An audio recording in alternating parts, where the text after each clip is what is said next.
मंडळी, आपण परस्पराशी वागताना अपेक्षा ठेवतो समोरच्यानं आपल्याशी कसं वागावं, कसं वागू नये हे आपण जरी ठरवलं तरी ते आपल्या हातात नसतं.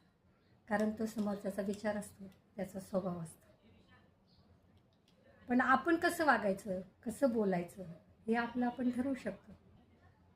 मग आपलं आपण जर हे ठरवू शकतो ना, आपण कसं वागायचं, कसं बोलायचं, तर समोरच्याचं पण किती मनावर घ्यायचं हे पण आपल्याला ठरवता आलं पाहिजे. हे जर आपल्याला ठरवता आलं तर बऱ्याचशा समस्या आपल्या मनापर्यंत पोहोचणार नाही.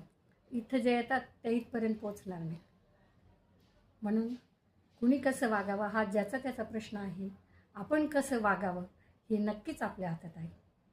म्हणून दुसऱ्याकडनं अपेक्षा ठेवण्यापेक्षा स्वतःकडनं अपेक्षा ठेवा, की जेणेकरून आपल्यामुळे कुणाला त्रास होणार नाही याची आपण काळजी घ्यायची. काय वाटतं?